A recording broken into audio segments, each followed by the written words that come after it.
मस्ताना सविता भाभी के कमरे में गया और कहने लगा, चलो भाभी, आप लेट जाओ, सारा दिन घर का काम करते हो, आप थक जाते हो, इसलिए आपकी कमरे में दर्द हो रही है।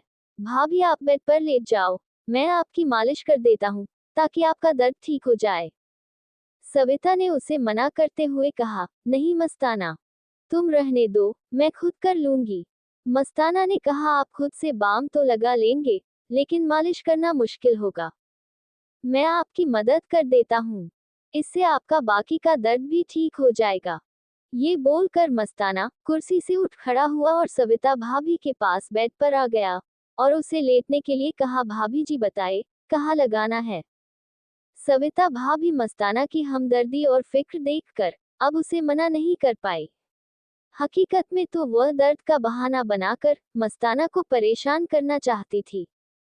वह शर्माते हुए पेट के बल लेट गई और अपनी कमीज को कमर से थोड़ा ऊपर कर लिया और कहा, यहाँ पर लगाओ। मस्ताना ने थोड़ा सा बाम अपनी उंगलियों पर लिया और धीरे धीरे सविता भाभी की कमर पर मलने लगा।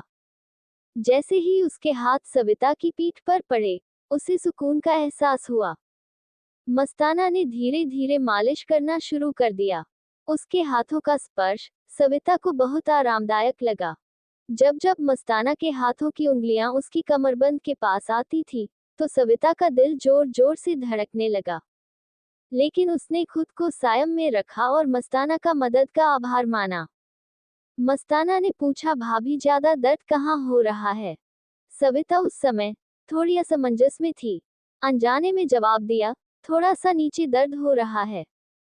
मस्ताना ने फिर से थोड़ा और नीचे बाम लगाने की कोशिश की। भले ही सिर्फ औपचारिकता थी, लेकिन सविता को मस्ताना के हाथों का स्पर्श बेहद सुकून दे रहा था। सविता थोड़ी हिचकिचाए। मस्ताना ने मजाक भरे लहजे में कहा, भाभी जी आपकी त्वचा कितनी साफ है, आप बिल्कुल गोरी चिट्ठी हो। मस्ताना की इस बात पर सविता के गाल शर्म से लाल हो गए, लेकिन वो वहां पर उल्टी लेटी हुई थी, इसलिए मस्ताना उसे देख नहीं सका। उसे यकीन था कि मस्ताना पूरे मन से उसकी देखभाल में जुटा हुआ था और उसकी बातों में कहीं न कहीं ये झलक भी रहा था। मस्ताना ने थोड़ी देर और मालिश की, और जब सविता ने बोला कि अब अच्छा महसूस हो रहा है और यह ठीक है, तो वह चुपचाप उठकर ऊपर चला गया। सविता को आज एक अलग ही सुकून महसूस हो रहा था। सालों बाद किसी ने उसे इस तरह से ध्यान दिया था, उसकी इतने अच्छे से देखभाल की थी, जिसमें हमदर्दी और एक स्नेह छुपा था। मस्ताना के बारे में सोचते हुए कब नींद में खो गई उसे पता ही नहीं चला। अगली सुबह जब जागे, तो उसने खुद को तरोताजा और शांत महसूस किया। नहाने के बाद सविता ने बहुत सलीके से तैयार होकर लाल रंग का कढ़ाई वाला जोड़ा पहना और ऊंची हील के सैंडल पहने। हल्का सा मेकअप करने के बाद वह किचन में नाश्ता तैयार करने लगी। नाश्ता बनाते समय हर बार वह किचन के दरवाजे पर आकर सीढ़ियों की ओर देख रही थी। मस्ताना के काम पर जाने का समय हो गया था। जैसे ही वह नाश्ता तैयार करके बाहर आई, मस्ताना सीढ़ियों से नीचे उतर रहा था। मस्ताना ने मुस्कुराते हुए कहा, भाभी जी, आज तो बहुत ही बेहतरीन लग रही है लगता है। कल की मालिश का असर हुआ है। उसकी नजरें सविता के पहने हुए लिबास और फिर पेंसिल हील वाली सैंडल पर गई। सविता ने मुस्कुराते हुए जवाब दिया, असर तो हुआ, लेकिन तुझे कैसे पता? मस्ताना शर्माते हुए बोला, भाभी जी, आज आपने हमेशा की तरह ही हील के सैंडल पहने हैं, तो मुझे लगा कि कमर का दर्द अब ठीक है। संगीता ने हंसते हुए कहा, तुमने बिल्कुल सही पहचाना। अब डाइनिंग टेबल पर बैठ, मैं नाश्ता लेकर आती हूँ। फिर दोनों साथ में नाश्ता करने लगे। इसी बीच मस्ताना ने सविता से पूछा, भाभी जी, आप कभी साड़ी नहीं पहनती हैं क्या? सविता ने जवाब दिया, पहनती हूँ, लेकिन बहुत कम, साल में एक आध बार, अगर कोई खास मौका हो तो। क्यों? मस्ताना ने कहा, नहीं, बस इसलिए कि मैंने आपको कभी साड़ी में नहीं देखा। मेरा ख्याल है आप पर साड़ी बहुत ही खूब जमेगी। फिर मस्ताना जाते समय बोला, भाभी जी, रात का खाना मैं बाहर से ही ले आऊंगा, आप मत बनाना। इस पर सविता ने मुस्कुराते हुए कहा, ठीक है। तो मस्ताना ने फिर कहा, अगर किसी और चीज की जरूरत हो तो बता दीजिए, आते समय लेता आऊंगा। इस पर सविता ने कहा उसे किसी और चीज की जरूरत नहीं है, और फिर मस्ताना के जाने के बाद वह छोटे मोटे कामों में लग गई। इसके बाद वह ऊपर जाकर मस्ताना के कमरे को ठीक करने लगी। इसी दौरान सविता को उसके बैग के नीचे कुछ कपड़ा पड़ा हुआ नजर आया, तो उसने नीचे झुककर उसे बाहर निकाला, तो उसकी आंखें हैरानी के मारे फटी की फटी रह गई। वह एक लाल रंग का रेशमी वस्त्र था, जो शायद उसका ही था।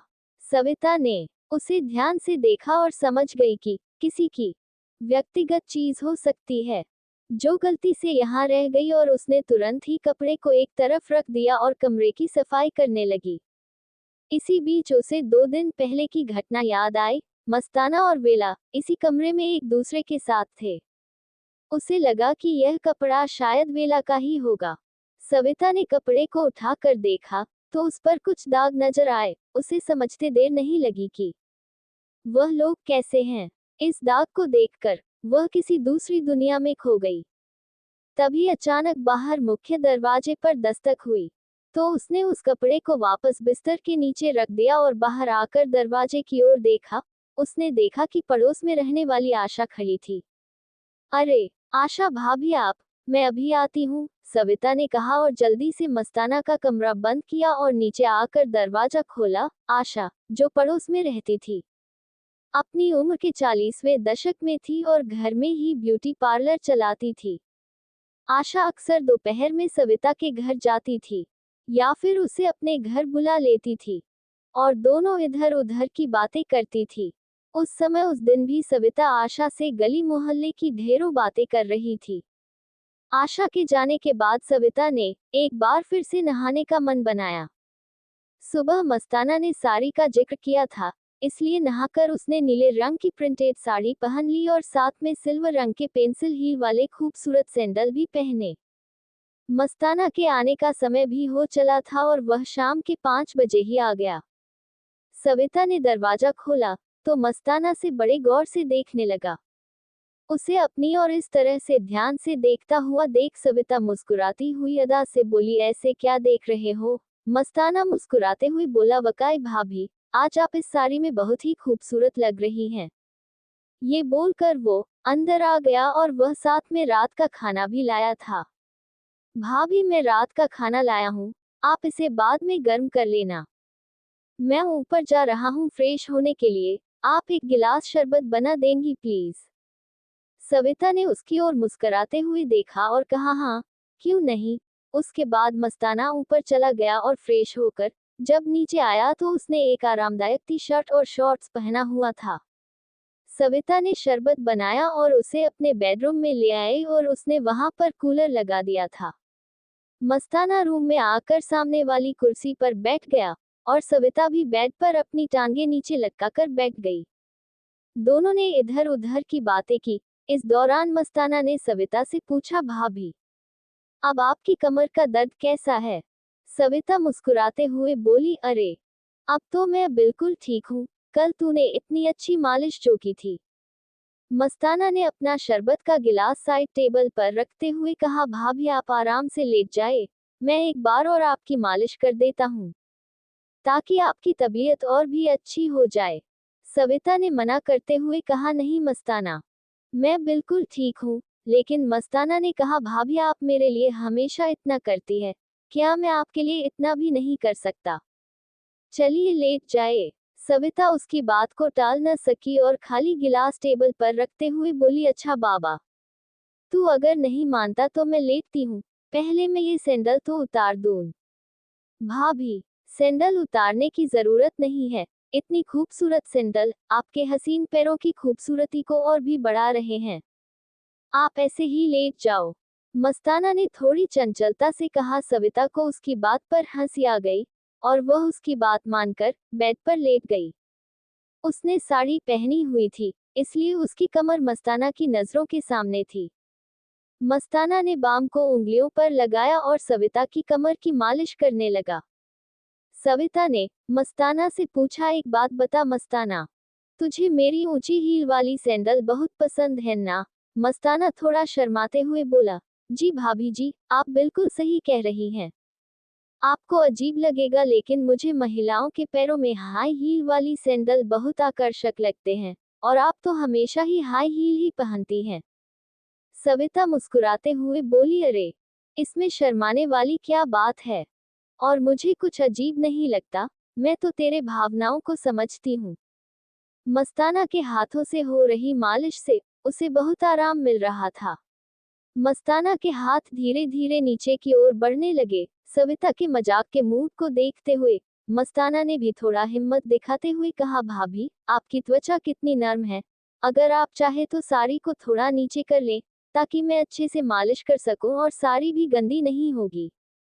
सविता ने थोड़ा शर्माते हुए साड़ी को थोड़ा ढीला कर दिया, ताकि मालिश करने में आसानी हो सके। उसे पिछली रात की मालिश से बहुत सुकून मिला था, इसलिए उसने ज्यादा ना नुक्कड़ नहीं की। जैसे ही सविता ने साड़ी को ढीला किया, मस्ताना ने धीरे से साड़ी को नीचे की ओर कर दिया, ताकि वह अच्छी से उसकी कमर की मालिश कर सके। लेकिन उसी समय सविता को एहसास हुआ कि उसने जल्दबाजी में कोई गलती तो नहीं करती है, और उसे थोड़ी असहजता महसूस हुई। उसने तुरंत स्थिति को संभालते हुए साड़ी को सही किया और मस्ताना को रुकने का संकेत दिया। मस्ताना ने बिना कुछ कहे धीरे धीरे सविता की कमर की मालिश जारी रखी, तो उसे जैसे गहरा सुकून मिल रहा था। वे मालिश से मिलने वाले आराम का आनंद ले रही थी, और उसे कोई आपत्ति नहीं हुई। मस्ताना ने मालिश को जारी रखते हुए धीरे धीरे अपने हाथों को नीचे की ओर बढ़ाया। सविता को मालिश से राहत मिल रही थी, लेकिन उसने महसूस किया कि मस्ताना उसकी पीठ के पीछे के निचले हिस्से में ज्यादा ध्यान दे रहा है। सविता को महसूस हुआ कि उसकी साड़ी और पेटीकोट थोड़ा और ढीले हो गए हैं, और उसने शर्म के मारे अपना चेहरा तकिए में छुपा लिया और अपने होठों को दबाकर अपने अंदर की बेचैनी को नियंत्रित करने की कोशिश कर रही थी।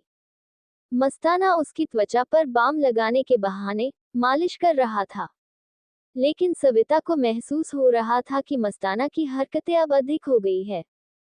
सविता ने भी कोई आपत्ति नहीं जताई। ये स्थिति सविता के लिए बहुत असहज सी लगने लगी, लेकिन उसने कुछ नहीं कहा।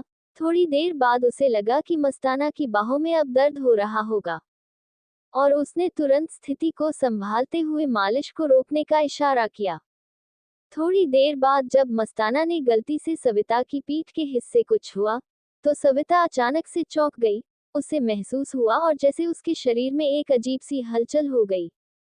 उसने तुरंत मस्ताना का हाथ पकड़कर दूर कर दिया और घबराहट से बोली, अरे, ये क्या कर रहे हो मस्ताना?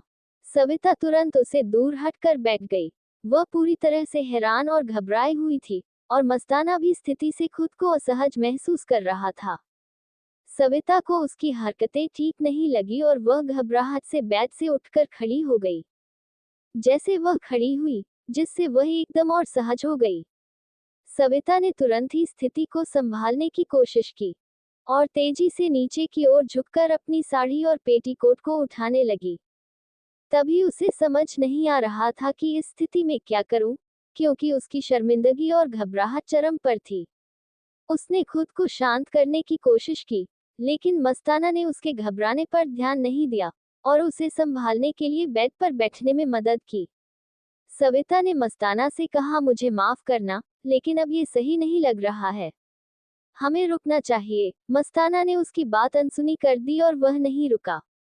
बस फिर क्या था, शाम के समय सविता और उसका किराएदार मस्ताना एक ऐसी स्थिति में आ गए जहां दोनों के बीच अचानक नजदीकी उत्पन्न हो गई। सविता की सांस तेज हो गई और उसका शरीर कांपने लगा। उसके मन में एक अजीब सी हलचल थी, जिसे वह खुद को संभाल नहीं पा रही थी। हालांकि सविता पूरी तरह फेल स्थिति को संभालने की कोशिश कर रही थी, लेकिन वह खुद को रोकने या कुछ कहने की स्थिति में नहीं थी। दोनों बिना किसी बातचीत के ही उस स्थिति में आगे बढ़ रहे थे। मस्ताना की नजदीकी ने उसे और सहज कर दिया, लेकिन सविता ने उसे रोकने की बजाय उसे जारी रहने दिया। सविता के मन में उलझन थी और वह समझ नहीं पा रही थी कि क्या हो रहा है। उसके दिमाग में एक सन्नाटा था, जबकि उसका शरीर एक ही स्थिति में फंस गया था, जिससे सविता और भी ज्यादा असहज हो गई।